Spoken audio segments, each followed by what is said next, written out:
Not only is construction looking for workers every day, but so is everyone else. Healthcare and the retail industry and everyone is looking for workers in Idaho.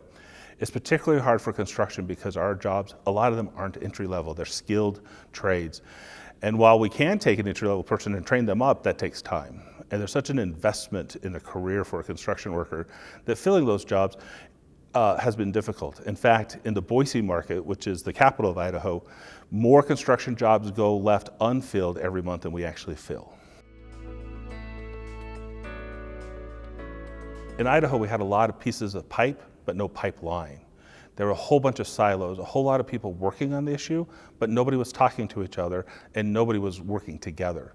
And so the industry would launch something, but no one at the state level knew anything about it. Or the state was working on it and hadn't bothered to tell their federal partners those things. And so there was a lot of work being done with very little results before we had the opportunity to all sit down at one table together. And that's where the pilot really helped us, was being able to coordinate efforts and to be able to say, oh, if I did part A, I could then get funding from over here to do part B, which will then lead to this program that's already existing that doesn't need any funding.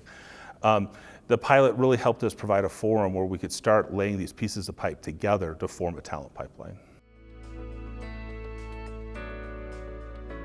We learned in Idaho, for example, that you've got to have key decision makers at the table early. In Arizona, they did that, and they had a huge success right out of the gate. In Idaho, we started at the lower level, the bureaucratic level, and we really struggled for a while. It wasn't until key decision makers got to the table that we actually started firing on all cylinders. And that's just a lesson that nobody else needs to make now, or a mistake that nobody else needs to make because Idaho's already made that mistake for them. They can start off at the very beginning by having the right people in the right chairs is a huge start.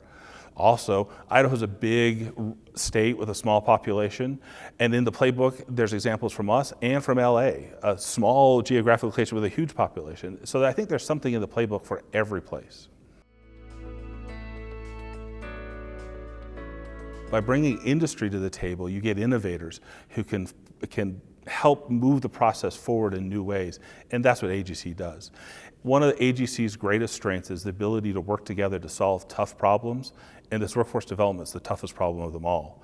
And so by having the AGC there with the federal partners and the state partners, I think we can get this done. I think this playbook is a great place to start. I would download it immediately and start reading through it because you're going to find examples of where it's counterintuitive to how you would have done it, but that's what it's for, to help people avoid the mistakes that we found in the pilot. There's also some great success stories in there, and to be able to replicate that across the entire nation would be a great way to move forward.